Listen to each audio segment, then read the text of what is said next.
Ancient history का हम लोग का बैकबोन का अभी लास्ट पार्ट पढ़ रहे हैं अभी, है ना। तो हमने मोटा मोटी एंशियन हिस्ट्री का सारा चीज जो बेसिक बेसिक स्ट्रक्चर है वो तैयार किए हैं हमने। फिर से मैं बोलूं कि प्री हिस्ट्री कर लिया, आईबीसी कर लिया, इंडस वैली सिविलाइजेशन, वैदिक पीरियड कर लिया, फिर हम लोगों ने बुद्धिज्म कर लिया, जैनिज्म कर लिया, मौर्य एम्पायर कर लिया, पोस्ट मौर्य कर लिया, और आज क्या करेंगे, गुप्ता एंड पोस्ट गुप्ता। तो गुप्ता और पोस्ट गुप्ता अगर हो जाएगा तो हमारा जो एंशियन हिस्ट्री का मोटा मोटी जो बेसिक्स है, फंडामेंटल्स है, बैकबोन है, वो कवर हो जाएगा, है ना। और we will be standing with a good backbone, good structure. ठीक है। तो कल हमने मौर्य और पोस्ट मौर्य जो पीरियड है या एम्पायर्स है वो देखे थे, राइट। तो मौर्य का पीरियड कब कब शुरू होता है, 322 बीसी से लेके 185 बीसी। और पोस्ट मौर्य एम्पायर्स एम्पायर्स जो भी है, फॉर एग्जांपल सातवाहना है ना, पल्लवास है, तो और गुजरात में आई थिंक मैत क्या मैत्रिया बोल के है ना। जस्ट सेकंड मैं कंफर्म करता हूँ इसका नाम।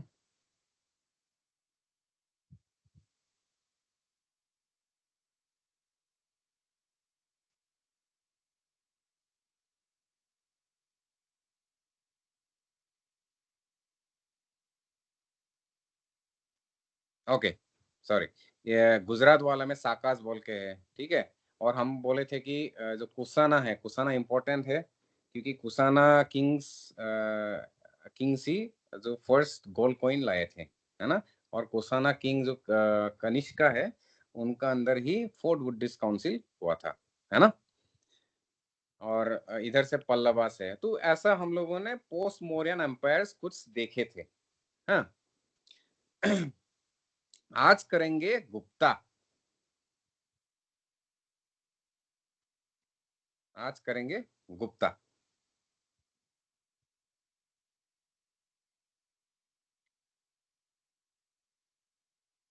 ओके। तो पोस्ट मौर्य के बाद गुप्ता आते हैं। मतलब क्या हुआ था कि वैदिक पीरियड एंड होते होते क्या हुआ था, जो ब्राह्मणिज्म का जो सोशल स्ट्रक्चर था, ब्राह्मणिज्म से बेस होके जो सोशल स्ट्रक्चर था, वो डाइल्यूट हो गया था with the advent of Buddhism and Jainism. ठीक है, वो 6th सेंचुरी में चलता है उस दौरान, है ना। उसके बाद बुद्धिज्म और जैनिज्म आते हैं, है ना।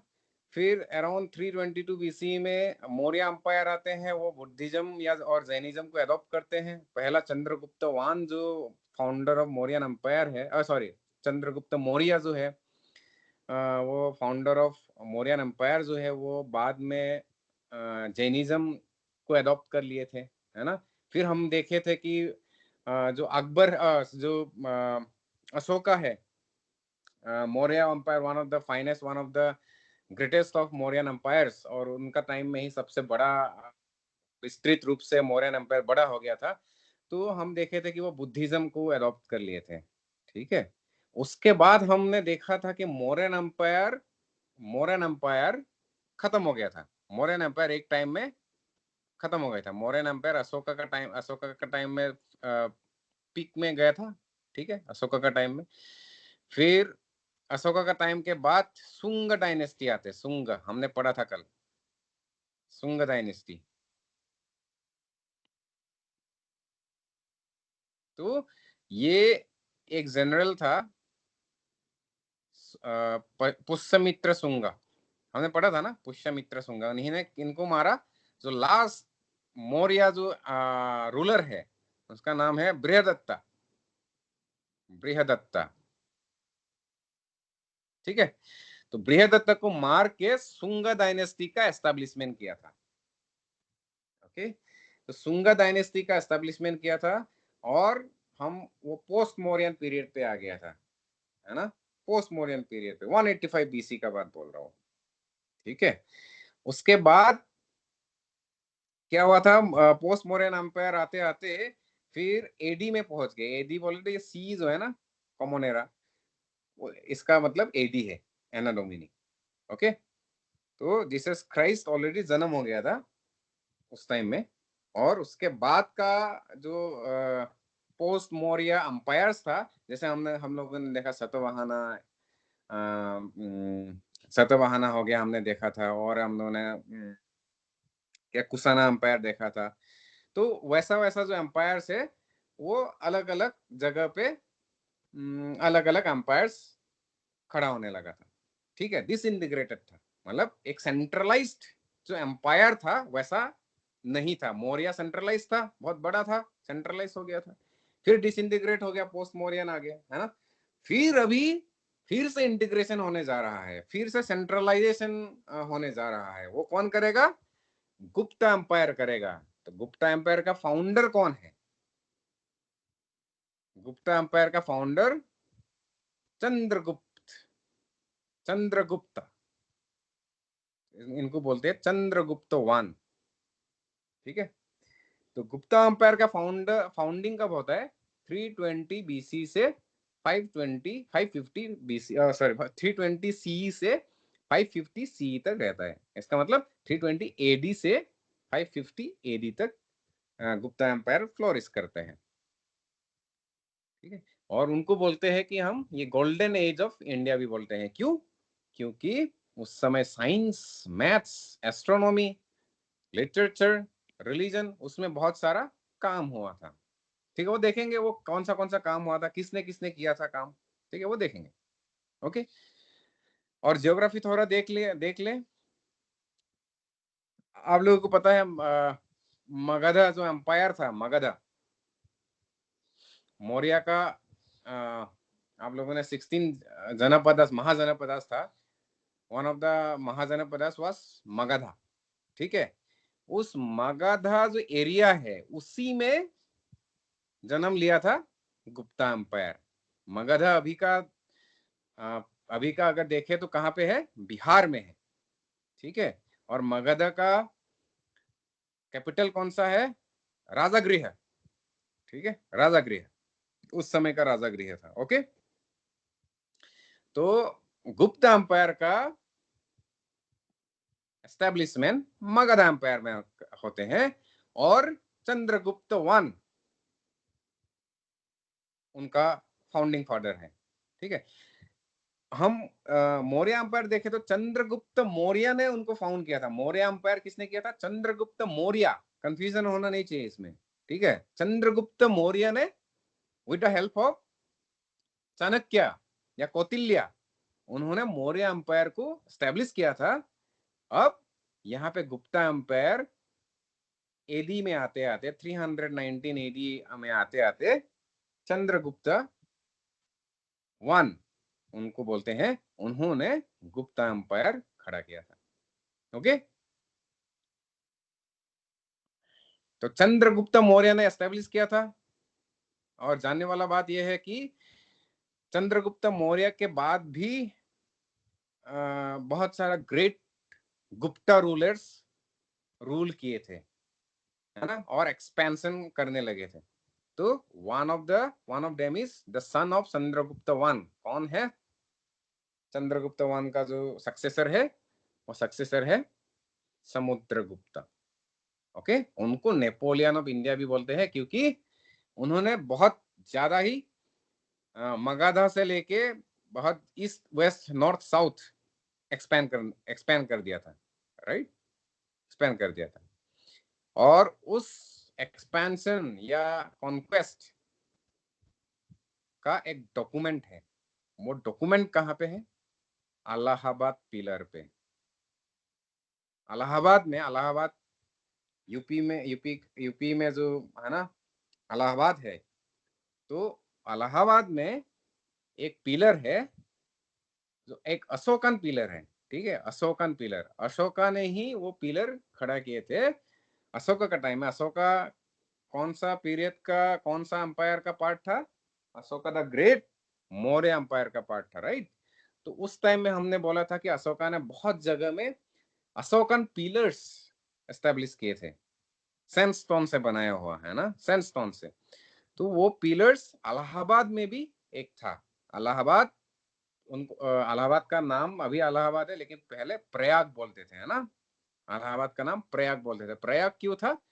क्योंकि उसमें गंगा यमुना और सरस्वती का कॉन्फ्लुएंस बोला। सरस्वती तो है नहीं, लेकिन अभी है नहीं, लेकिन उस टाइम में बोला गया था कि गंगा यमुना एंड सरस्वती का कॉन्फ्लुएंस हुआ था, मतलब मिलाव हुआ था, तो इसलिए वो प्रयाग बोले। प्रयाग का मीनिंग ही है वो कॉन्फ्लुएंस या मिलाव, ठीक है। वो जगह का नाम अभी अभी नाम क्या है? प्रयागराज है ना, इलाहाबाद का नाम प्रयागराज है ना। तो इसलिए उस टाइम में, एक्चुअली उस टाइम का जो प्लेस का नाम है उन्हीं से इंस्पायर्ड है प्रयागराज। ओके। तो इलाहाबाद पिलर में जो अशोका ने एस्टेब्लिश किया था बहुत सालों सालों पहले, उस पिलर में ही इंस्क्रिप्शन किया था समुद्रगुप्ता का स्टोरी, या उनका जो कॉन्क्वेस्ट का डॉक्यूमेंट। कॉन्क्वेस्ट बोले तो उन्होंने कौन सा युद्ध करके कैसे कैसे जीता और कैसे कैसे अपना राज्य को एक्सपैंड किया, ठीक है। तो उसका जो कहानी है वो इलाहाबाद पिलर में इंस्क्राइब था, जो अशोकन पिलर है। और उस डॉक्यूमेंट का कंपोजर कौन था? इंस्क्रिप्शन या प्रशस्ति बोलते हैं एक्चुअली, जो इंस्क्रिप्शन है ना, जो डॉक्यूमेंट है जिसमें वो राजा का जो गुण है, राजा का जो विजय गाथा है कि हमने यहाँ जीता वहां जीता और इतना बड़ा अंपायर खड़ा किया, वो जो विजय गाथा है उसको प्रशस्ति बोलते हैं, ठीक है। उस प्रशस्ति को किसने कंपोज किया था? एक पोएट है, उनका नाम है हरिसेना, ठीक है। ये एमसीक्यू में आते हैं, ओके, एमसीक्यू में आते हैं, एमसीक्यू मटेरियल है, ठीक है, एमसीक्यू। हरिसेना ने जो अशोकन पिलर में जो समुद्रगुप्ता का जो प्रशस्ति है या डॉक्यूमेंट ऑफ कॉन्क्वेस्ट है, उनको किसने रचना की थी? हरिसेना ने, ओके। ये देखो एक पिक्चर इलाहाबाद पिलर का। इसको अशोकन पिलर भी बोलते हैं और इलाहाबाद में है इसलिए इलाहाबाद पिलर भी बोलते हैं, ओके। और इसी इलाहाबाद पिलर में इस एरिया में कहीं ऐसा अशोका ने भी, उस टाइम में मैंने बोला था अशोका अशोका ऐसा पिलर खड़ा करके उसमें लिखते थे, है ना, लिखते थे कि अशोका का रूल कैसा है, उसमें उसका फिलोसॉफी कैसा है रूल का, हाँ? तो बुद्धिज्म से इंस्पायर्ड जो धम्म वाला फिलोसॉफी है, तो वो सब यहाँ पे अशोका ने लिखवाया था, ओके। उसके साथ साथ गुप्ता पीरियड आते आते समुद्रगुप्ता ने ऐसा कुछ इंस्क्रिप्शन लिखवाया था इस पिलर में, ओके। सीमा, फॉलोइंग, दिखाई दे रहा है ना? Yes sir. मानसू, हाँ भैया। ओके, ठीक है। तो हमने देखा उसको प्रयाग प्रशस्ति बोलते हैं, ओके, प्रयाग प्रशस्ति। तो जो प्रयाग प्रशस्ति है संस्कृत में लिखा गया था, किसने लिखा है उसको? हरिसेना ने लिखा है, राइट, हरिसेना ने लिखा है। और उसको गुप्ता स्क्रिप्ट भी बोलते हैं, लैंग्वेज है संस्कृत, ठीक है। उसका स्क्रिप्ट जो है गुप्ता स्क्रिप्ट बोलते हैं, ब्राह्मी स्क्रिप्ट बोलते हैं, later version of Brahmi script, ठीक है। इतना डिटेल में अगर नहीं भी चाहिए तो ठीक है, लेकिन जानने से अच्छा है, ओके। ये इंपॉर्टेंट है एमसीक्यू के लिए, इसलिए हमने यहाँ पे इंक्लूड किए हैं, ओके। बेसिक एमसीक्यूज जो आते हैं। उसके बाद कौन आते हैं? चंद्रगुप्त टू। चंद्रगुप्त वन ने गुप्ता एम्पायर को स्टैब्लिश किया था।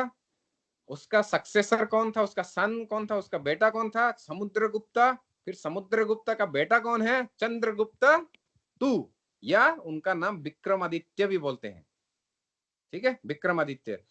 ये डेट सब अभी के लिए याद रख भी सकते हो, नहीं भी रख सकते हो, ठीक है। कभी कभी मतलब मोस्ट ऑफ द टाइम नहीं आते हैं ये डेट्स कि चंद्रगुप्ता तो कहाँ कब जन्म हुआ था, वो इतना जरूरी नहीं है, लेकिन सीक्वेंस जरूरी है, ठीक है, सीक्वेंस जरूरी है।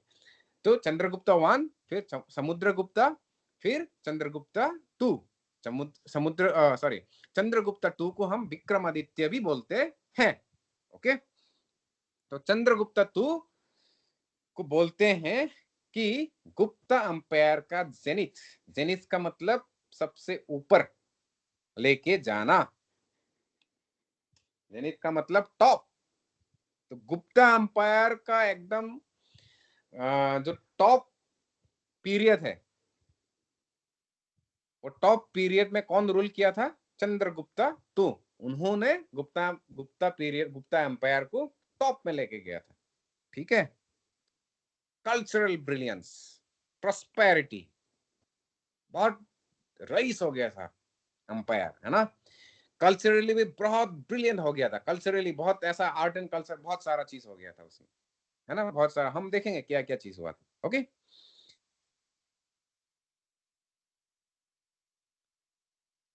हाँ, तो उसके बाद ये साकारोलर के साथ उनका कुछ है ना मिलिट्री विक्ट्री हुआ था। ठीक है, वो इंपॉर्टेंट है नहीं भी है। ओके, लेकिन इंपॉर्टेंट क्या है, सबसे इंपॉर्टेंट क्या है कि कल्चरली उनका जो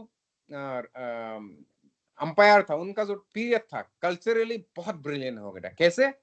उनका कोर्ट में या उनका राजसभा में नवरत्नस थे। ये बहुत इंपॉर्टेंट एमसीक्यू क्वेश्चन है। ठीक है, किसका राजसभा में या कोर्ट में नवरत्नस थे? एमसीक्यू क्वेश्चन है, तो हम क्या बोलेंगे? चंद्रगुप्ता, चंद्रगुप्ता 2 या विक्रमादित्य। ये एमसीक्यू क्वेश्चन है। ठीक है, तो उस नवरत्नस में से कालिदासा, कालिदासा का नाम सुना ही होगा। तो उस नवरत्न में से, नवरत्न का मतलब 9 ज्वेल्स, मतलब 9 ऐसा लोग थे, 9 ऐसा स्कॉलर थे, पोएट थे, आर्टिस्ट थे, ठीक है, लेजेंडरी। उनका कोर्ट में 9 ऐसे लोग थे जो बहुत बड़ा स्कॉलर थे, बहुत बड़ा पोएट थे, बहुत बड़ा आर्टिस्ट। ठीक है, उसमें से एक लेजेंडरी जो पोएट है, उनका नाम कालिदासा है। ओके, कालिदासा। हम थोड़ा सा पढ़ेंगे कालिदासा, क्योंकि कालिदासा का ऊपर भी एमसीक्यूज बहुत सारे आते हैं। ओके, वो पढ़ेंगे। स्टोरी भी थोड़ा इंटरेस्टिंग बनाने के लिए स्टोरी भी, कालिदासा का एक एक पोएम या एक ड्रामा का एक स्टोरी भी हम सुनेंगे। ओके, एक स्टोरी का हम थोड़ा सा ड्रामा फॉर्म में, एक्चुअली वो ड्रामा फॉर्म में ही लिखते थे, वो वाला हम देखेंगे कि वो कैसे स्टोरीज आते हैं। सुना ही होगा, आप लोगों ने सुना ही होगा, लेकिन फिर भी हम थोड़ा सा इंटरेस्टिंग बनाने के लिए उसको देखेंगे। ओके, अच्छा, चाइनीस एक बुद्धिस्ट पिलग्रिम था जिनका नाम फाहियन। वो पहला चाइनीस बुद्धिस्ट पिलग्रिम था इंडिया में। इंडिया में सबसे पहला चाइनीस बुद्धिस्ट पिलग्रिम कौन है? वो हो गया फाहियन। ये एमसीक्यू एकदम बहुत बार पूछते हैं, ये फाहियन। तो फाहियन किसका टाइम पे आते हैं? चंद्रगुप्त 2 के टाइम पे आते हैं, है ना। चंद्रगुप्त 2 एमसीक्यू वाला क्वेश्चन है ये। ठीक है, और उनका टाइम में ही the iron pillar of Mehrauli, ये दिल्ली में है। ठीक है, ये दिल्ली में है। उनके टाइम में क्या हुआ था? The iron pillar of Mehrauli, या दिल्ली में जो कुतुब मीनार है ना, कुतुब मीनार, कुतुब मीनार सुना ही होगा, है ना। तो दिल्ली में जो कुतुब मीनार है, उस कॉम्प्लेक्स का नाम है कुतुब कॉम्प्लेक्स। ओके, उस कुतुब कॉम्प्लेक्स में ही, आसपास में ही, आप अगर देखोगे कभी, अगर कुतुब मीनार जाते हो तो मिलेगा एक आयरन का पिलर जो 1600 साल हो गया, लेकिन अभी भी उसका रस्टिंग नहीं हुआ है। ठीक है, बहुत इंटरेस्टिंग पिलर है, मतलब देखने से ऐसा लगेगा कि अभी तक ये जैसे था वैसा ही है।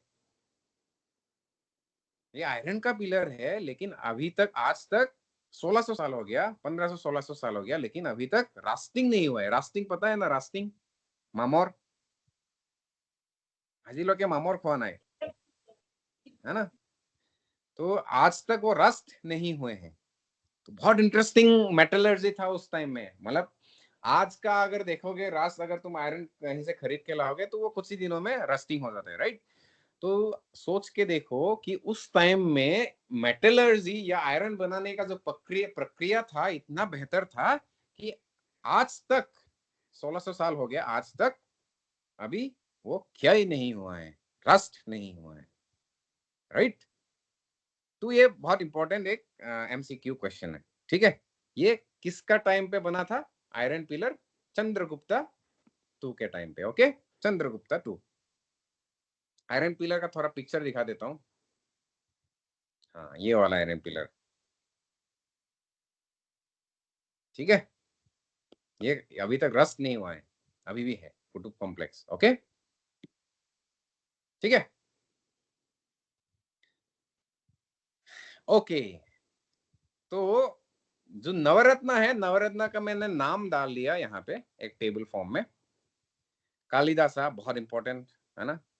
फिर वराह मिहिरा, उन्होंने बृहत संहिता लिखा था, कभी कभी आते हैं ये एमसीक्यू। वराह मिहिरा ने बृहत संहिता या एनसाइक्लोपीडिया, उस टाइम का एनसाइक्लोपीडिया ऑफ एस्ट्रोलॉजी, बृहत संहिता लिखा था, कभी कभी एमसीक्यू में आते हैं, ओके। उसके बाद अमर सिम्हा, अमर कोसा लिखा था उन्होंने, कभी कभी एमसीक्यू में आते हैं। धनवंतरी, वो मैंने तो एमसीक्यू में कभी ऐसा नहीं देखा है अभी तक, है ना। सांको का भी नाम अभी तक मैंने इतना एमसीक्यू में नहीं देखे है। वारारोची का भी नाम नहीं देखे। ये चपनका नहीं देखे हैं, खतकरपरा नहीं देखे हैं, ठीक है। बेतला भत्ता, उनका भी नाम इतना एमसीक्यू में नहीं आते, ओके। लेकिन मैं बस रेफरेंस के लिए बोला हूं कि कालिदासा नवरत्न का सबसे इंपॉर्टेंट फिगर है, और उनका जो वर्क है, क्लासिक जो है, उनका जो वर्क है हमको पढ़ना है, थोड़ा सा जानना है। नाम तो एटलीस्ट सुनना है, एमसीक्यू में आते हैं, ओके। तो उनका जो वर्क है, नंबर 1 वर्क है अभिज्ञान शकुंतलम, सुना होगा कभी, यह एक ड्रामा है। शकुंतला का रिकॉग्निशन, शकुंतला का एक स्टोरी है, उन्होंने लिखा है। उनका ये ड्रामा का नाम है अभिज्ञान शकुंतलम। ये किसने लिखा? कालिदासा ने। एकदम one of the best drama, पुराना, इसलिए कालिदासा को बहुत मानते हैं लोग, है ना। फिर आया विक्रम उर्वशीयम। विक्रम और उर्वशी का जो कहानी है, उनको भी वो लिखा था। विक्रम उर्वशीयम, विक्रम और उर्वशी। मलविका अग्निमित्रम, मलविका और अग्निमित्रा का स्टोरी, ठीक है। फिर रघुवंशा, रघुवंशा का story. Kumara Vamsha, the birth of Kumara, okay. Meghaduta, the cloud messenger, okay. तो ये एक एक अलग अलग बढ़िया बढ़िया स्टोरी है।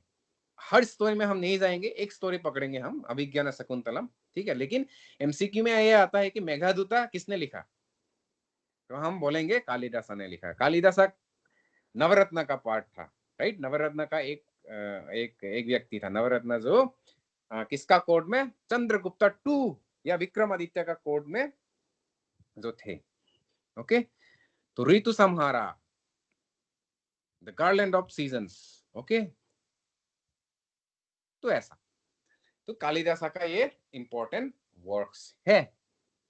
तो हम थोड़ा अभिज्ञान शकुंतलम का एक स्टोरी देखेंगे।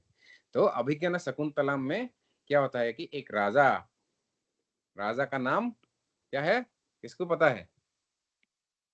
किसी को पता है? दुष्यंत्य, ठीक है। और इनका नाम ब्यूटीफुल लेडी, इनका नाम है शकुंतला,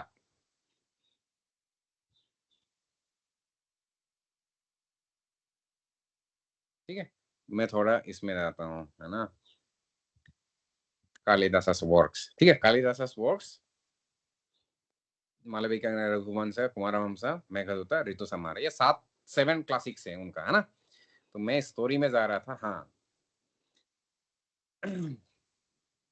हाँ, मैं कैरेक्टर्स में जा रहा था एक्चुअली। हाँ, तो एक शकुंतला बोल के कैरेक्टर है, एक दुष्यंत बोल के कैरेक्टर है, वो किंग है, ठीक है। और एक दुर्वासा बोल के एक साधु है, ओके। वो एक कैरेक्टर है, मैं कैरेक्टर को इंट्रोड्यूस कर रहा हूँ, है ना। और ये इतना इंपॉर्टेंट कैरेक्टर नहीं है। हाँ, ये भारत बोल के कैरेक्टर है, ये शकुंतला का सन हो जाते हैं, है ना। फिर बाकी इतना इंपॉर्टेंट नहीं है। तो 1 2 3 4, एक 4 कैरेक्टर को याद रखना है स्टोरी में, ओके।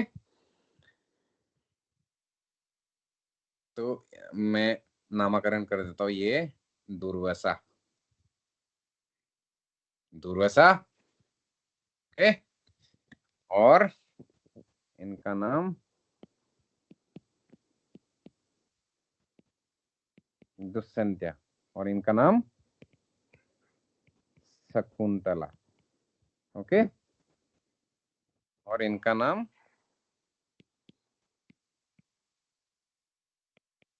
भारता, ओके। तो क्या होता है कि स्टोरी ऐसा है कि जंगल में दुष्यंत जो किंग है, मौर्य किंग था, ठीक है, स्टोरी है बेसिकली।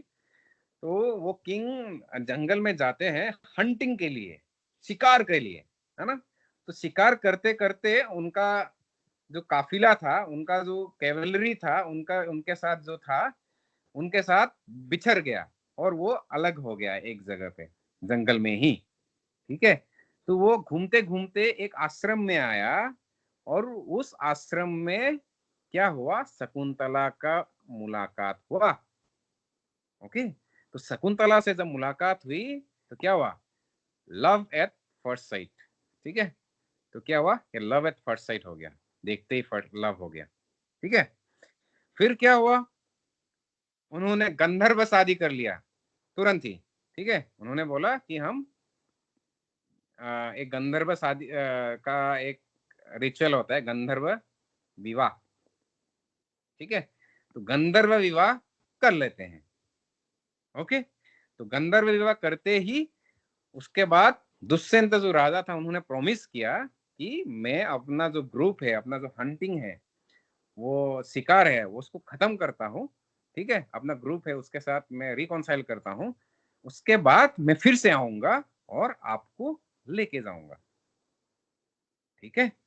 तो शकुंतला ने बोला ठीक है, ओके, हाँ, क्योंकि बहुत भरोसा हो गया था उस टाइम तक, शादी कर लिया, है ना। तो शकुंतला अकेली हो गई अभी। अब दुष्यंत चला गया, है ना, हंटिंग करने के लिए, फिर से अपना ग्रुप से मिलने के लिए, है ना। अब शकुंतला बहुत शी वॉज इन लव, ठीक है। वो बहुत अपना दुष्यंत के बारे में ही सोचता रहता था। तो उस समय में क्या हुआ, एक दुर्वासा बोल के एक मुनि आया, एक संत आया, साधु आया, एक बहुत गुस्से वाला, ठीक है। तो शकुंतला क्या हुआ, दुष्यंत के बारे में सोच रहा था, ठीक है, thinking, she was thinking of Dushyant, because बहुत प्रेम में प्रेम का अंदर घुस गया, दुष्यंत का प्रेम का जाल में फंस गया था ऑलरेडी। तो क्या हुआ, ये दुर्वासा जो मुनि है, वो जब आया, तो इन्होंने, शकुंतला ने ग्रीट नहीं किया, नमस्ते नहीं किया, है ना, नमस्कारम नहीं किया। तो क्या हुआ, ये दुर्वासा जो मुनि है बहुत गुस्सा हो गया, और उनको श्राप दे दिया, शकुंतला को श्राप दे दिया, ठीक है। क्या श्राप दिया, तुम जिसके बारे में अभी सोच रहे हो, वो जो दुष्यंत है, या तो अभी तो दुष्यंत बोल के जानता नहीं है, लेकिन जिसके बारे में सोच रहे हो, वो जो आदमी तुमको भूल जाएगा, ऐसा एक श्राप दे दिया है। क्या, वो जो आदमी जो जिसके बारे में तुम सोच रहे हो, वो तुमको भूल जाएगा, उसे एक श्राप दे दिया। तो क्या हुआ, दुष्यंत भूल गया कि एक शकुंतला से हम हमारा मुलाकात हुआ था, और हमारा शादी हुआ था, और उनको हम प्रॉमिस किया था कि हम उनको राज दरबार लेके जाएंगे, ठीक है। तो दुष्यंत भूल के फिर चला गया, सालों साल बीत गया। और सालों साल बीतने के बाद क्या हुआ कि उनका एक भारता उनका एक चाइल्ड, ठीक है, एक बच्चा पैदा हुआ और बच्चे को लेके दरबार पहुंच गया एक टाइम में, क्योंकि दुष्यंत अभी तक वापस नहीं आया ना। तो वो दरबार चला गया, दरबार में बोला मैं ऐसा ऐसा हूँ, आपसे मिला था, आपसे शादी किया था, लेकिन इन्होंने मना कर दिया कि मैं आपको जानती ही नहीं हूँ। ठीक है, फिर रो रो के शकुंतला वापस जंगल में आ गया, है ना, बहुत दुखी। लेकिन एक दिन क्या हुआ कि अच्छा, उस श्राप का एक एक्सेप्शन था, ठीक है, ये जो श्राप दिया ना उसका एक एक्सेप्शन था। एक्सेप्शन बोले तो एक कुछ एक तोड़ था, वो तोड़ ये है, ये श्राप एक एक चीज होने से लागू नहीं होगा। कौन सा चीज? अगर कुछ सिंबल है, फॉर एग्जांपल रिंग, अगर कुछ सिंबल है फॉर एग्जांपल रिंग, तो क्या था कि दुष्यंत ने शकुंतला को एक रिंग दिया था, ओके, अंगूठी दिया था। वो अंगूठी शकुंतला ने खो दी। तो श्राप ऐसा था कि अगर यह अंगूठी पहना हुआ होता शकुंतला, तब दुष्यंत नहीं भूले होते, ठीक है, अगर अंगूठी को दिखा दिया होता, ओके। लेकिन ये अंगूठी एक टाइम में वो नहाते टाइम एक नदी में खो दिया, ठीक है, नदी में गिर गया और खो गया पानी में। और पानी में क्या हुआ, गिरते ही एक मछली ने उसको खा दिया, ठीक है, एक मछली ने खा दिया, ठीक है, वो रिंग को खा दिया। और जब कुछ साल बाद अपना भारत फिशिंग कर रहा था, तो वो मछली पकड़ लिया, और मछली पकड़ने के बाद वो रिंग जो है उनको मिल गया। रिंग मिलते ही और शकुंतला के पास वो रिंग आते ही दुष्यंत जो है उनको याद आ गया कि अच्छा, शकुंतलम बोल के गंधर्व शादी में किसी से किया था, तो याद आ गया। फिर दुष्यंत फिर से जंगल आया और शकुंतला को ढूंढते हुए जंगल आया, और शकुंतला मिल गया, और ऐसा एक मिलाप हो गया। तो ये एक पूरा एक स्टोरी चलता है, और इस स्टोरी का नाम है अभिज्ञाना शकुंतलम, और ये किसने लिखा था? कालिदासा ने, ओके। तो ये स्टोरी इंटरेस्टिंग है इसलिए मैंने बताया। ओके।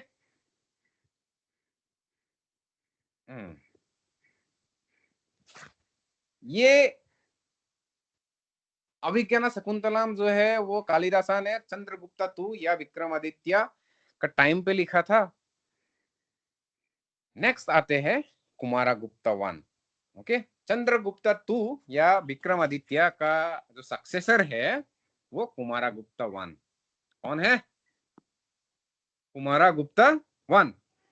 अच्छा, ये स्टोरी किसने सुना था? ये स्टोरी नहीं सर। ओके। तो ये स्टोरी किसने लिखा था? कालिदासा। जानता था कालिदासा ने लिखा था?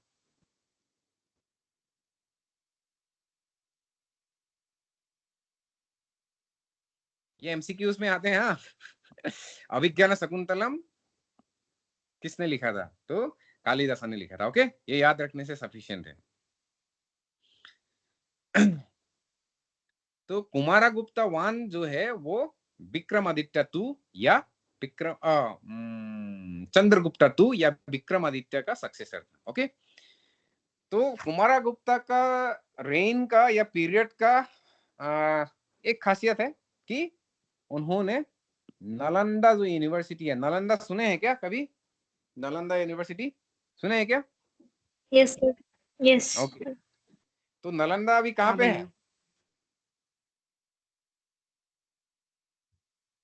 बिहार। बिहार। ओके।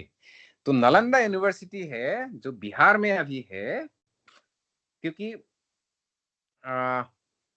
गुप्ता अंपायर का जो ओरिजिन है वो मगधा में ही हुआ था, राइट?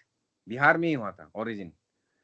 तो गुप्ता अंपायर का one of the best then जो हम बोलेंगे, वो बेस्ट जो एजुकेशन या एजुकेशनली जो वन ऑफ द बेस्ट जो गिफ्ट है वो क्या है, नालंदा यूनिवर्सिटी। ठीक है, ये लेकिन डिस्ट्रॉय हो गए थे एक टाइम में, वो भी बताएंगे। लेकिन उस टाइम में one of the best universities in the world, ऐसा नहीं कि इंडिया का ही, one of the best universities in the world. तो बहुत बहुत जगह से लोग यहाँ पे पढ़ने के लिए आते थे उस टाइम में। तो नालंदा यूनिवर्सिटी एस्टेब्लिश किया था कुमारगुप्ता वन। तो ये एमसीक्यू वाला क्वेश्चन है। ओके, ये एमसीक्यू आते हैं, किसने एस्टेब्लिश किया था, एमसीक्यू। ओके, तो नालंदा यूनिवर्सिटी में आर्यभट्ट का नाम सुना है, जिसने जीरो डिस्कवर किया था, है ना? Yes, sir. ओके, तो पाई डिस्कवर किया था, पाई, है ना? तो आर्यभट्ट जो है वो नालंदा यूनिवर्सिटी का एक प्रोफेसर था। ओके, तो वो एस्ट्रोनॉमी पढ़ाता था, है ना? एस्ट्रोनॉमी, सॉरी, मैथ्स पढ़ाता था, मैथ्स। उसके बाद आते, ये तो कुमारगुप्ता हो गया। हम देखेंगे उसका एक्चुअली एक लिस्ट है, कौन सा यू नो कल्चर या कौन सा नोटेबल जो स्कॉलर्स है किस एम्पायर में काम किया था, वो हम देखेंगे। वो वाला लिस्ट एक है, वो बाद में एक रिवीजन के लिए एक लिस्ट मैंने डाल लिया। ओके, बाद में देखेंगे वो। तो कुमारगुप्ता वान को कौन सक्सीड करता है, स्कंदगुप्ता वान। ओके, तो इनको बोलते हैं ये लास्ट गुप्ता एम्पायर। क्यों बोलते हैं? क्योंकि और भी धीरे धीरे खत्म हो गया था, और भी गुप्ता, लेटर गुप्ता एम्पायर्स, या सॉरी लेटर गुप्ता या छोटा छोटा गुप्ता राजाएं थे, जो बाद में डिसइंटीग्रेट होने के बाद, गुप्ता एम्पायर डिसइंटीग्रेट होने के बाद, खत्म होने के बाद, छोटा सा कुछ एक मेंटेन करता था गुप्ता राजा, गुप्ता राजाएं कुछ थे। लेकिन one of the not one of the last great Gupta empire जो सेंट्रलाइज्ड वे पे रेन करता था, सेंट्रलाइज्ड वे पे रूल करता था, उनका नाम है स्कंदगुप्ता। ये एमसीक्यू में आते हैं। तो the last great Gupta empire was Skandagupta. Okay, तो गुप्ता अंपायर का फॉल होना शुरू हो गया था। हर अंपायर का फॉल होता है, राइट? हर अंपायर डिक्लाइन होता है, तो गुप्ता अंपायर भी डिक्लाइन हुआ है। तो गुप्ता अंपायर डिक्लाइन हुआ, उनका one of the reason is that Huns बोल के एक सेंट्रल एशिया हमने बोला था, कजाकिस्तान एरिया जहां से है ना, कश्मीर से ऊपर, अफगानिस्तान से ऊपर। तो हनस बोल के एक सेंट्रल एशिया ट्राइब था, उनसे लड़ाई हुआ था। ठीक है, और उस लड़ाई में बहुत वीक हो गया था स्कंदगुप्ता। ओके, तो लास्ट गुप्ता एम्पायर था। और उसके साथ साथ धीरे धीरे करके गुप्ता एम्पायर डिसइंटीग्रेट होने लगा, और इंडिपेंडेंट राजा जन्म होने लगा अलग अलग। वो फिर पोस्ट गुप्ता पीरियड में हम आगमन करते हैं तब। ओके, तब पोस्ट गुप्ता पीरियड शुरू होता है। ओके, तो गुप्ता पीरियड का कुछ हम कैरेक्टरिस्टिक देखेंगे। तो वो कैरेक्टरिस्टिक है कि लेस सेंट्रलाइज, वो सेंट्रलाइज तो था, ठीक है, लेकिन less centralise then Mauryan system. Okay, ये एक कैरेक्टरिस्टिक है उसमें। कुछ एक, जैसे आज इंडिया क्या है, इंडिया एक फेडरल स्टेट है, राइट? क्यों फेडरल स्टेट बोलते हैं? क्योंकि सेंट्रलाइज नहीं है, फेडरलिज्म है। इसका मतलब है जो पावर है वो divided between the centre and the states, इसलिए फेडरल स्टेट बोलते हैं। तो उसी तरह सेंट्रल सेंट्रलाइजेशन तो था, लेकिन मौर्यन जो सिस्टम था उससे कम था, बहुत सारा चीजें डिसेंट्रलाइज था। ओके, तो एक कैरेक्टरिस्टिक है गुप्ता एम्पायर का। ओके, तो वो डिवाइडेड इनटू प्रोविंसेस, जैसे आजकल स्टेट है, राज्य है, डिस्ट्रिक्ट है, वैसा ही कुछ डिवीजन था। तो ये कभी कभी एमसीक्यू में आते हैं। कभी कभी। ओके, फिर फ्यूडलिज्म शुरू हो गया। फ्यूडलिज्म का मतलब लैंड ओनर ओनरशिप होने लगा, तो वो फ्यूडलिज्म का नेशन स्टेज बोलते हैं। मतलब कि जब फ्यूडलिज्म का मतलब ये है कि अगर मैं लैंडलॉर्ड हूँ, मेरे पास अगर प्रॉपर्टी है, तो मेरे लिए जो काम करता है वो राजा की तरह, एक लोकल राजा की तरह काम करता है ना, लैंडलॉर्ड। तो वो फ्यूडलिज्म का एक कॉन्सेप्ट है। ओके, तो फ्यूडलिज्म शुरू होता है उसमें। ओके, इकोनॉमी क्या था? वो एग्रीकल्चर बेस था, बैकबोन एग्रीकल्चर था। फिर ट्रेड भी करते थे, है ना, रोमन एम्पायर से भी करते थे। अच्छा, मौर्य एम्पायर का कांटेक्ट, मौर्य एम्पायर का कांटेक्ट किसके साथ हुआ था? फॉरेन जो अगर देखें तो फॉरेन अगर एम्पायर देखे तो one of the contact was Alexander, right? हमने बोला था, पढ़ा था ना Seema? Yes sir. Okay, Alexander के साथ कांटेक्ट हुआ था, राइट?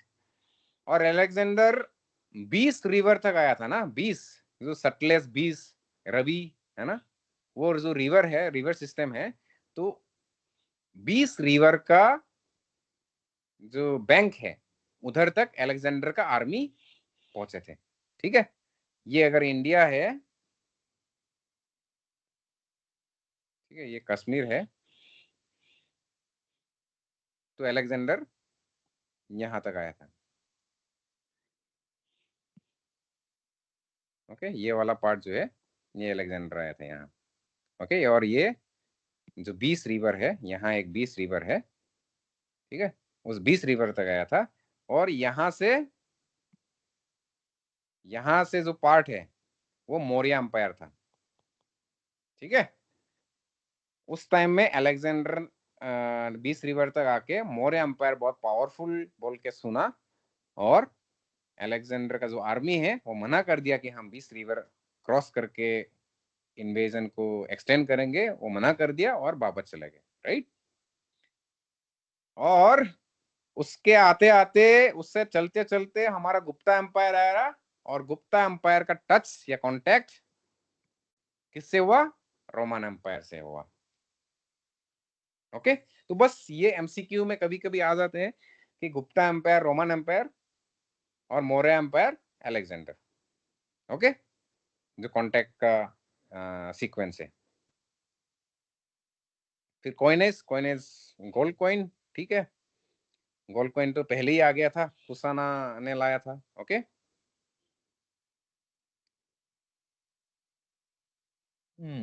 रिलीजन एंड फिलोसॉफी, वो वन ऑफ द कैरेक्टरिस्टिक ये था कि गुप्ता एम्पायर में फिर से ब्राह्मणिज्म का रिसर्जेंस हुआ, ब्राह्मणिज्म फिर से गढ़ लेने लगा।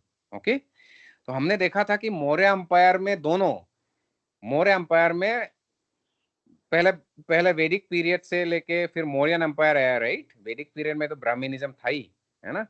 फिर मौर्य एम्पायर आया, मौर्य में हमने देखा जैनिज्म, जैनिज्म और बुद्धिज्म।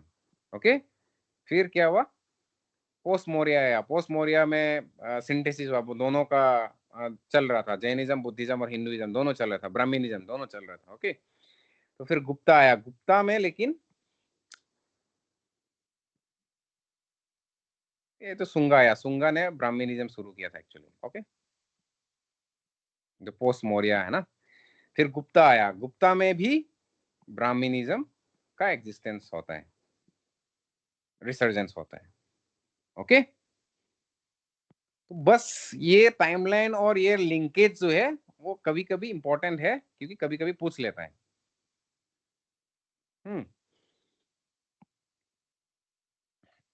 तो विष्णु, शिवा और बाकी देव देवताओं को है ना पूजने लगा था उस टाइम में ज्यादा। और हम रामायण और महाभारत का और पुराणास का रचना होने लगा था उस टाइम में, गुप्ता पीरियड में। तो हम क्या देखे थे?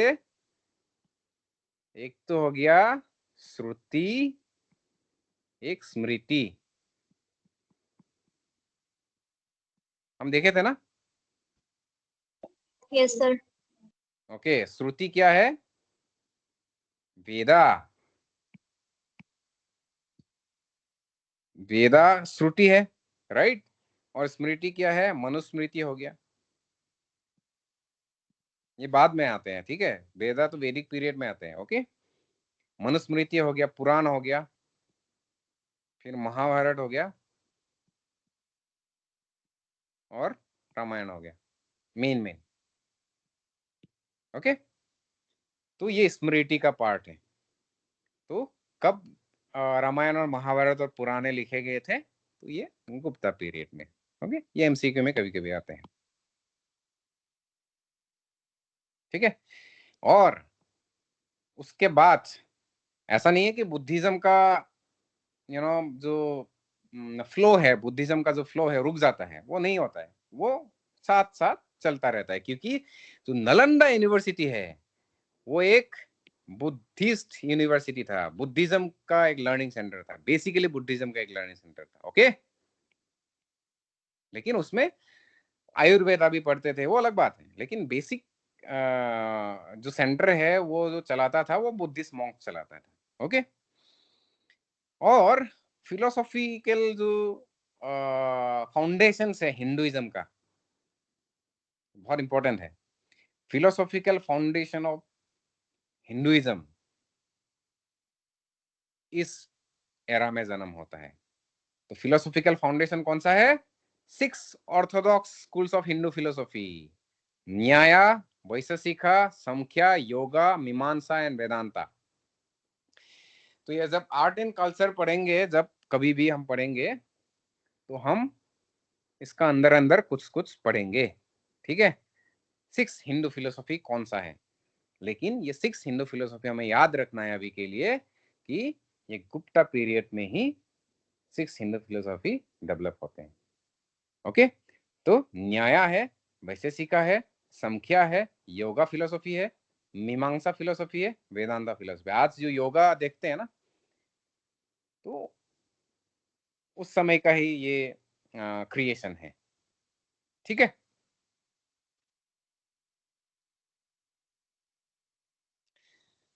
तो हमने पढ़ ही लिया था कालिदासा का जो भी 7 क्लासिक्स है ना, हमने पढ़ लिया था। विज्ञान शकुंतला, मेघदूता, रघुवंशा, विशाखा, मेघदूता, रघुवंशा जैसा। लेकिन दो तीन और, एक दो और जो नोटेबल राइटर्स थे, वो विशाखा दत्ता, मुद्रा राक्षसा बोल के एक है, शूद्र का मिसकतिका बोल के एक क्लासिक है, मृच्छकतिका, वो एक स्टोरी है बेसिकली। ये मुद्रा राक्षसा भी एक स्टोरी है। तो विशाखा दत्ता ने ये लिखा था, शूद्र का ने ये लिखा था। कभी कभी एमसीक्यूज में आ जाते हैं, है ना, कभी कभी आते हैं। तो हमने क्या पढ़ा था? आर्यभट्ट का पढ़ा था। वो नालंदा यूनिवर्सिटी का एक प्रोफेसर था, मैथ्स टीचर था, राइट। तो उन्होंने क्या क्या डिस्कवर किया था, ये प्रपोज किया था। उनका थ्योरीज क्या क्या थे? हाँ, one is concept of zero, okay, zero. Another is value of pi, ठीक है। और उनका किताब का नाम है आर्यभटिया, ओके। और और एक चीज क्या था? Heliocentric model. पहले क्या लोग सोचते थे कि अर्थ जो है ना, अर्थ जो है वो घूमते नहीं थे, सेंटर में था। और बाकी सूर्य हो गया, मून हो गया, बाकी जितना भी प्लेनेट्स है वो अर्थ के अराउंड घूमते थे। वो जियोसेंट्रिक मॉडल था वो, ठीक है। लेकिन सोलर सिस्टम तो ऐसा नहीं है ना, सन सेंटर्ड है ना सोलर सिस्टम, सन सेंटर में है, बाकी सब घूमते हैं। तो उन्होंने ये प्रपोज किया था, ओके। उसको हेलियोसेंट्रिक मॉडल बोलते हैं। तो हमने पढ़ा था ब्रह्म मिहिरा का नाम हमने सुना था, राइट। तो उन्होंने बृहद संहिता लिखा था, है ना। वो नवरत्न का पार्ट है ये।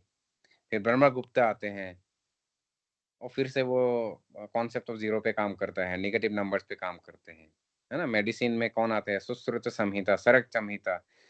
हाँ, ये इंपॉर्टेंट है, कभी कभी ये एमसीक्यू में आते हैं, हाँ, कि सुश्रुत संहिता मेडिसिन का पार्ट है। वो मेडिसिन या सर्जरी का एक बुक है, सुश्रुत संहिता, उसका ऑथर का नाम है सुश्रुता, ओके। चरक संहिता, ये भी मेडिसिन का बुक है, उस टाइम में मेडिसिन का बुक है, आयुर्वेदा। तो जो ऑथर है उसका नाम है चरका, ये बेसिकली डॉक्टर्स था, ठीक है, उस समय का। तो टेम्पल आर्किटेक्चर, हम टेम्पल्स का एक आर्ट एंड कल्चर में पढ़ेंगे तब देखा जाएगा, है ना। लेकिन बस एक याद रखने के लिए कि दशावतारा 10 अवतार का जो टेम्पल है वो यूपी में है, जो देवघर में। तो उसमें गुप्ता पीरियड में ये बिगिनिंग हुआ था। ओके। सरनाथ में बुद्धा इमेज का एक एग्जाम्पल है, स्कल्पचर, पेंटिंग, मुरल painting, Ajanta caves. Ajanta caves का नाम सुना होगा, है ना। तो अजंता इलोरा केव्स जो है ना, वो महाराष्ट्र का उस तरफ, ठीक है। तो अजंता इलोरा केव्स में म्यूरल्स हुआ था। म्यूरल्स का मतलब वॉल में जो पेंटिंग करते हैं ना, उसको म्यूरल्स बोलते हैं। ओके। और बुद्धिस्ट जातका टेल्स, अच्छा, जाटका टेल्स का मतलब बुद्ध का जो एक पास्ट लाइफ का ऊपर कुछ एक स्टोरी है, उसको उसको क्या करते थे, वॉल में ड्राइंग करता था, उसको जाटका टेल्स बोलते थे। और वो जो ड्राइंग करता था उसको म्यूरल्स बोलते थे। वो कहाँ पे ड्राइंग है, वो अजंता केव में। ओके, कभी कभी एमसीक्यू में आ जाते हैं, राइट। तो हमने ये आयरन पिलर का नाम, तो आयरन पिलर तो हमने देख ही लिया था, दिल्ली का। ओके। फिर ये टेबल है, इसको रिवीजन कर लेना, है ना। आयरन पिलर कौन सा, किसका टाइम में, है ना। कालिदास, चंद्रगुप्त वन, हरिसेना, समुद्रगुप्ता, फिर, है ना, ऐसा ऐसा, अमर सिम्हा, आर्यभट्टा, कुमारगुप्ता वन, है ना। तो ऐसा वैसा कुछ एक लिस्ट है, उसको देख लेना, रिवीजन कर लेना। इतना सारा इंपॉर्टेंट नहीं है, इंपॉर्टेंट चीज तो हमने देख ही लिया। ओके। फिर डिक्लाइन होते हैं, मैंने बोला था हाना इन्वेजन हुआ था, राइट। तो स्कंद गुप्ता जो है वो last great ruler of Gupta था, और हाना इन्वेजन ने वीक कर दिया था। ओके। फिर आपस में जो, है ना, डिसेंट्रलाइजेशन था ना, डिसेंट्रलाइजेशन, जो फ्यूडलिज्म शुरू हो गया था ना, डिसेंट्रलाइज वे में जो राज्य शुरू हो गया था, प्रोविंस शुरू हो गया था, उसके बीच में भी लड़ाई हो गई थी। ओके। तो वैसा वैसा करके धीरे धीरे गुप्ता अंपायर जो है वो खत्म होने लगा। ओके। फिर आते हैं पोस्ट गुप्ता। तो पोस्ट गुप्ता हम लोग आज ही करें, पोस्ट गुप्ता आज खत्म कर देते, राइट। Okay sir. ओके। तो यस भैया। ओके, तो हम, अच्छा, इसमें एक चीज बस नालंदा यूनिवर्सिटी के बारे में रह गया, जो नालंदा यूनिवर्सिटी था ना, हाँ, ये वाला जो नालंदा यूनिवर्सिटी है, उसका एक स्टोरी है, ठीक है। ये कि ये तो गुप्ता पीरियड में शुरू हो गया था, कुमारा गुप्ता वन, है ना। उसमें एक वर्ल्ड का एक बढ़िया यूनिवर्सिटी था उस टाइम में, चाइनीज लोग भी आके पढ़ते थे उसमें। ओके। तो वो कैसे इसका डिस्ट्रॉय किया गया, एक स्टोरी है। तो डिस्ट्रक्शन कब हुआ है, ये तो गुप्ता अंपायर खत्म हो गया, लेकिन ये फिर भी कंटिन्यू कर रहा था। ओके, कंटिन्यू कर रहा था, यूनिवर्सिटी तो कंटिन्यू हो रहा था, और उसमें बहुत रिसर्च एंड डेवलपमेंट हो रहा था। बहुत सारा, एक बड़ा सा, बहुत बड़ा लाइब्रेरी था, मतलब world, one of the biggest library in the world बोलते हैं, ठीक है, उस समय में। तो ये नालंदा यूनिवर्सिटी था, लेकिन 12th सेंचुरी आते आते क्या हुआ, एक टर्की टर्की से तब मुस्लिम इन्वेजन शुरू हो गया, राइट। मुस्लिम इन्वेजन शुरू हो गया। ओके। तो टर्की से एक इन्वेडर, टर्की से एक राजा आते हैं जो इन्वेड करते हैं इंडिया को उस समय। उनका नाम है बख्तियार खिलजी। ओके। तो बख्तियार खिलजी क्या करते हैं, नालंदा यूनिवर्सिटी का डिस्ट्रक्शन कर देते हैं, डिस्ट्रॉय कर देते हैं। कहानी ऐसा है कि बख्तियार खिलजी जो है बहुत बीमार हो गया था, एक टाइम बहुत बीमार हो गया था, और वो ठीक ही नहीं हो रहा था, ठीक है। तो पूरा जो देश विदेश से लेके डॉक्टर आया, लेकिन कुछ कर नहीं पा रहा था। तो उस समय क्या हुआ, किसी ने बोला कि नालंदा यूनिवर्सिटी का, हमने बोला था ना कि उसमें आयुर्वेदा होते थे, है ना, तो नालंदा यूनिवर्सिटी का डॉक्टर को बुलाए, तो बहुत बढ़िया डॉक्टर होते हैं बोल के सुनाई देता था उस समय। तो बख्तियार खिलजी बुलाते थे, उस समय बुलाए थे, और एक डॉक्टर आया था, और वो डॉक्टर आके फिर उनको, फिर वो एक शर्त दिया कि मुझे विदाउट मेडिसिन तुम ठीक कर दो, ठीक है।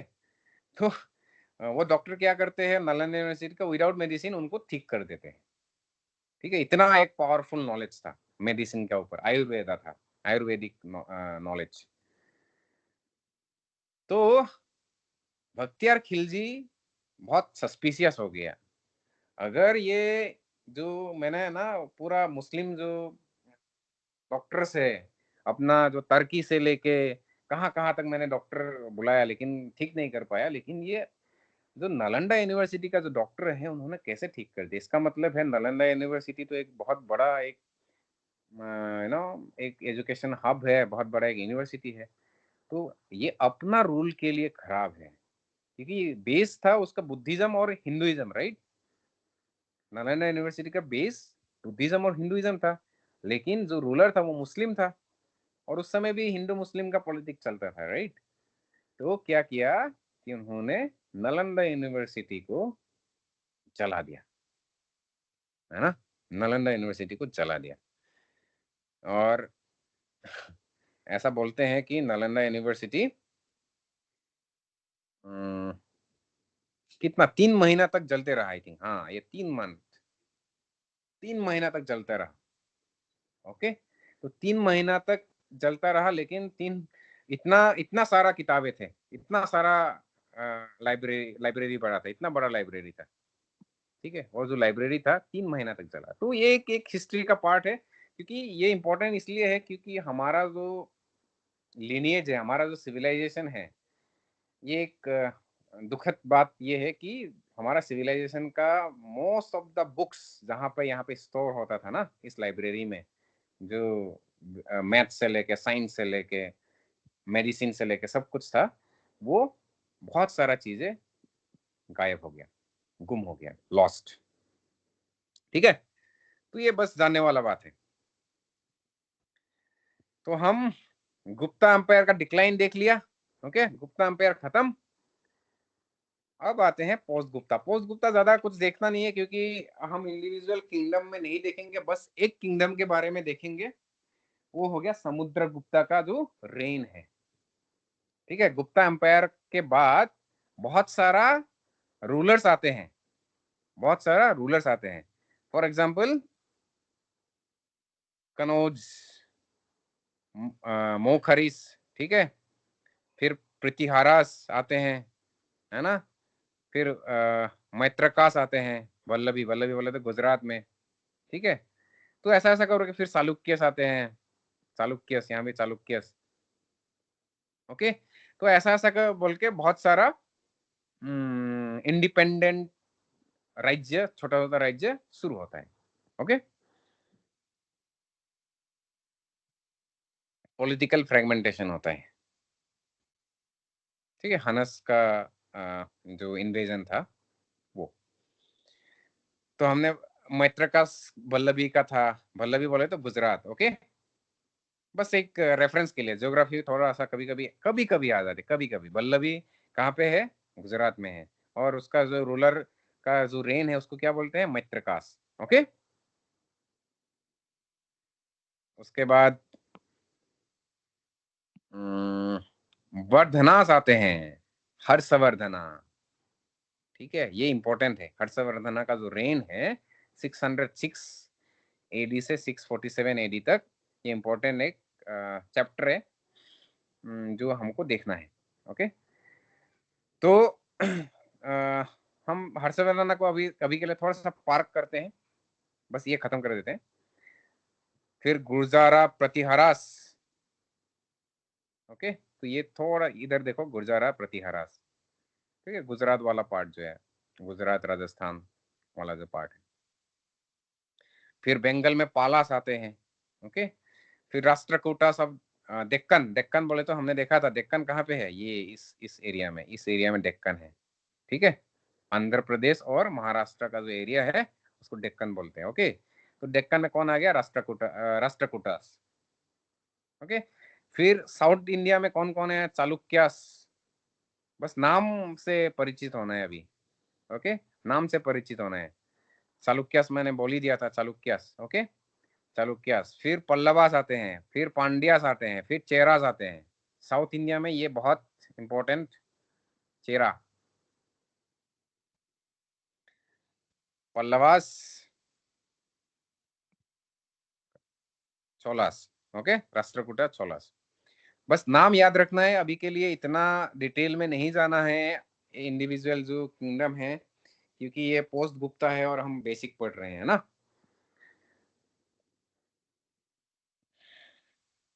ठीक है। उस समय जो सिस्टम था, सोशियो इकोनॉमिक डेवलपमेंट हुआ था, ओके, दैट इज फाइन। फिर भक्ति मूवमेंट हम पढ़ेंगे, जब आर्ट एंड कल्चर पढ़ेंगे ना, तब भक्ति मूवमेंट हुआ था, ओके। तो भक्ति मूवमेंट इज इम्पोर्टेंट, ये आर्ट एंड कल्चर जब पढ़ेंगे हम, तब भक्ति मूवमेंट हम पढ़ेंगे, ओके। फिर फिलोसॉफिकल स्कूल्स हुआ था, ओके। फिर अपना राइज ऑफ राजपूत, राजपूत भी उसी टाइम में है ना मानसू, उसी टाइम में, जब पोस्ट गुप्ता, गुप्ता जब खत्म हो गया था, यस तब भैया। राजपूत किंगडम का आगमन हुआ था उस टाइम में, ठीक है, धीरे धीरे धीरे धीरे करके। तो ये हो गया पोस्ट गुप्ता पीरियड का एक आकलन, एक समरी, ओके। अब हम हर्षवर्धना के ऊपर थोड़ा पढ़ेंगे, क्योंकि हर्षवर्धना इंपॉर्टेंट है बेसिक के पर्सपेक्टिव से और एमसीक्यू पर्सपेक्टिव से भी। तो हर्षवर्धना कब से कब रूल करता है, 600 सी से 647 सीई। और गुप्ता पीरियड कब खत्म होता है, हमने क्या देखा था लास्ट, कौन है, स्कंद गुप्ता, है ना, लास्ट 550 लास्ट स्कंद गुप्ता, राइट। तो अराउंड 500 सी तक आते आते गुप्ता एम्पायर खत्म हो जाते हैं, राइट। और हर्षवर्धना कब शुरू करते हैं, हर्षवर्धना कब शुरू करते हैं, 600 में शुरू करते हैं, ओके। तो हर्षवर्धना इंपॉर्टेंट इसलिए है क्योंकि दो तीन चीजें हैं उनके बारे में जानना, और वो एमसीक्यू में आते हैं, इसलिए हम पढ़ेंगे हर्षवर्धना। तो हर्षवर्धना 606 में से लेके 647 तक रहते हैं। उनका जो राज्य है इतना तक फैला हुआ था, ओके। मैप तो हम देखना है, मैप तो हमको देखना ही है। और उनका जो कैपिटल है वो कनौज था, ओके। अच्छा, कैपिटल ऑफ गुप्ता एम्पायर क्या है, पतलीपुत्र, ठीक है, पतलीपुत्र था। कैपिटल ऑफ गुप्ता एम्पायर पतलीपुत्र था। और हर्षवर्धन का जो कैपिटल है वो कनौज है, ओके। तो हिस्ट्रिकल बैकग्राउंड ऐसा है कि एक जो हरियाणा का एक कुरुक्षेत्र नामक एक जगह है, कुरुक्षेत्र तो सुना ही होगा, तो हरियाणा में जो है, तो वो तब थानेश्वर बोलते थे उसमें, ओके। तो वो थानेश्वर जो जगह था, उसमें एक डायनेस्टी था, वर्धना डायनेस्टी, उस डायनेस्टी का पार्ट था हर्षवर्धना, ओके। तो हर्षवर्धना 606 में आते हैं, ठीक है। कुछ एक स्टोरी है कि, है ना, किंग ऑफ गौड़ा से लड़ाई होता है, और लड़ाई होके उस लड़ाई में वो एस्केप करता है, फिर बाद में फिर से आते हैं और वो किंग बन जाते हैं, ठीक है, किंग ऑफ थानेश्वर, ओके। फिर वो अपना राज्य जो है वो बढ़ाता बढ़ाता जाता है, आगे आगे बढ़ाता जाता है, और इतना बड़ा हो जाता है एक टाइम में, ठीक है। और अपना जो कैपिटल है वो कनौज बनाता है। ये जो कनौज है ना, ये कनौज है ना, कनौज, कनौज यूपी में है अभी, तो कनौज में वो अपना कैपिटल बनाते हैं, ठीक है, कनौज इज द कैपिटल। तो नर्मदा जो रिवर है उधर उसका बाउंड्री करार देते हैं, उसका जो साउथ इंडिया का जो बाउंड्री है, नर्मदा रिवर यहाँ पे है, इधर ये नर्मदा है ना, ये वाला नर्मदा दिखाई दे रहा है, नर्मदा, ये वाला नर्मदा, नर्मदा रिवर है। ओके, तो नर्मदा रिवर तक उनका साउथ का जो बाउंड्री था वो नर्मदा रिवर तक था। ओके, फिर उत्तर प्रदेश, बिहार, झारखंड, है ना, पंजाब, हरियाणा, गुजरात, मलवा, ओके, तो ये सब जगह में उनका कब्जा था।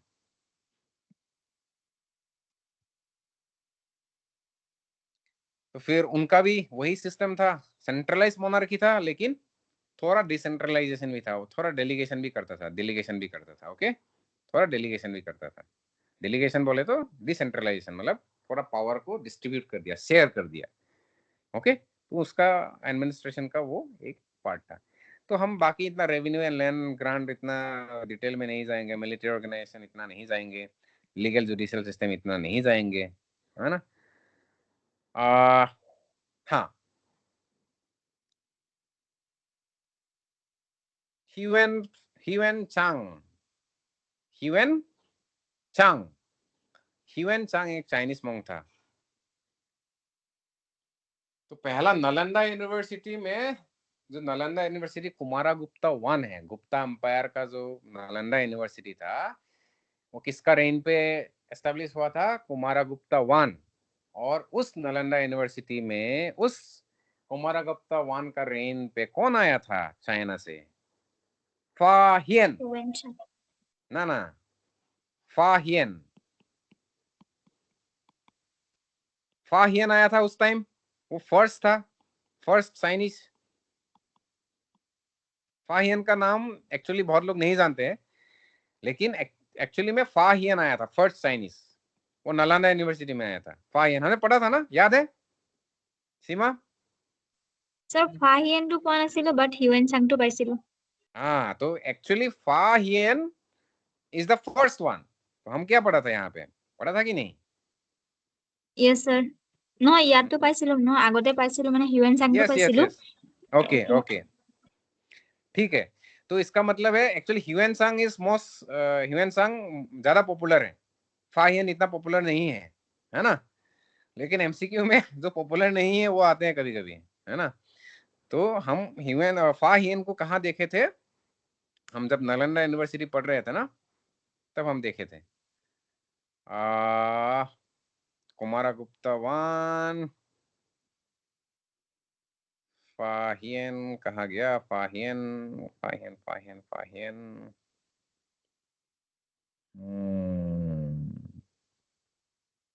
सॉरी, चंद्रगुप्ता टू पीरियड में आया था Fahien, not not in Kumara Gupta one. Okay, Fahien कब आया था? चंद्रगुप्ता टू या विक्रमादित्य का टाइम पे आया था। ये फर्स्ट चाइनीज पिलग्रिम है। ओके, उसके बाद जब हर्षवर्धन आते हैं, हर्षवर्धन जब आते हैं, तब ह्यूएन सांग आया था। ओके, तब ह्यूएन सांग जो है, जो अपना ह्यूएन सांग है, जो फेमस ह्यूएन सांग है, वो आया था। तो वो कनौज में आया था, जो कैपिटल था, और उन्होंने एक बढ़िया सा अपना हर्षवर्धन के बारे में बढ़िया सा एक हिस्ट्री लिखा, और वही हिस्ट्री को लेके हम हर्षवर्धन को जानते हैं आज का डेट। ओके, ठीक है, ये इंपॉर्टेंट है, ये एमसीक्यू के लिए इंपॉर्टेंट है, ये एमसीक्यू के लिए इंपॉर्टेंट है। ह्यूएन सांग हर्षवर्धन का टाइम पे आया था।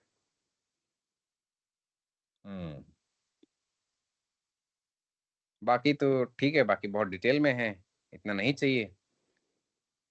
हाँ, ये थोड़ा सा इंपॉर्टेंट है। बाना, उनका कोर्ट में एक इंपॉर्टेंट पोएट था। कौन था? बाना। तो बाना ने क्या लिखा? हर्ष चरित्रा। ये इंपॉर्टेंट है। हर्ष चरित्र कौन लिखा है? वो हर्षवर्धन के बारे में लिखते हैं, ठीक है, लाइफ ऑफ हर्षवर्धन। और कौन लिखते हैं? वो बाना लिखते हैं। बाना बोल के एक जो पोएट है, उनका जो कोर्ट, उनका जो राज दरबार है, उसमें जो एक पोएट था, उनका नाम है बाना। उन्होंने हर्षचरित्र लिखा था। हर्षचरित्र में क्या है? लाइफ ऑफ हर्षवर्धना है, स्टोरी ऑफ हर्षवर्धना। ओके। और एक कदम्बरी बोल के एक रोमांटिक नॉवेल, वो भी बाना लिखते हैं। ठीक है, ये कभी कभी रेफरेंस में आ जाते हैं एमसीक्यू में। ओके, लेकिन हर्षचरित्र इज इंपॉर्टेंट। कौन लिखते हैं? बाना लिखते हैं। ठीक है, बाकी इतना नहीं चाहिए। ओके, तो ह्यूएन सांग का जो विजिट है, ठीक है, तिब्बत तिब्बत भी गया था एक्चुअली। हर्षा हर्षा ने तिब्बत गया था। ओके, तो कश्मीर के साथ रिलेशन अच्छा था, अरब के साथ भी रिलेशन अच्छा था। फिर अपना असम, असम का साथ भी भास्कर वर्मना जो तब कामरूप था। हाँ, असम, असम का नाम कामरूप था तब। तो असम के साथ अलायंस हुआ था उस टाइम। कामरूप में कौन रूल करता था उस टाइम? भास्कर वर्मन वन। तो भास्कर वर्मन वन जो कामरूप का जो रूलर था, उनके साथ एक अलायंस हुआ था हर्षवर्धन से। और हर्षवर्धन ने किसको भेजा था? बाना को भेजा था। ओके, और ह्वेन सांग जो है वो भी अपना कामरूप होके ही जाते थे। कामरूप भी विजिट किया था उस टाइम ह्वेन सांग। ओके, तो ये एक इंपॉर्टेंट हिस्टोरिकल डॉक्यूमेंट है from the perspective of Kamrup. जो हिस्ट्री है, जो असम का जो हिस्ट्री है, इंपॉर्टेंट पर्सपेक्टिव है। ओके, तो ये 631 सीई में या सीई या एडी में ये सब होता रहता है। ठीक है, भास्कर वर्मन और हर्षवर्धन का बीच अलायंस होते हैं। ठीक है, दैट इज इंपॉर्टेंट। तो कभी कभी एमसीक्यू में ऐसे आते हैं कि किसका रूल में भास्कर वर्मन ने जो मेनलैंड इंडिया है उनसे अलायंस किया था, तो वो हर्षवर्धन का रूल में। ओके, तो उल्टा भी आते हैं। हर्षवर्धन कौन सा कामरूप किंग से अलायंस करते हैं? वो भास्कर वर्मन है। ठीक है, तो ऐसा एमसीक्यूज आते हैं। बाकी तो ठीक है। बाकी हर्षवर्धन का जितना भी हम जान लिया, जानना है वो सब जान लिया। बेसिक का जो पार्ट है, जो हमको बैकबोन के तहत जानना है, हमने ज्यादा ही जान लिया इनफैक्ट। ओके, तो आई थिंक आज हमने क्या क्या कवर किया? Gupta and post Gupta period including Harshavardhan's reign. Okay, तो हमने ये बैकबोन जो है, जो बेसिक है, जो फंडामेंटल्स है, हमने देख लिया। राइट, तो आई थिंक आज का क्लास खत्म कर सकते हैं।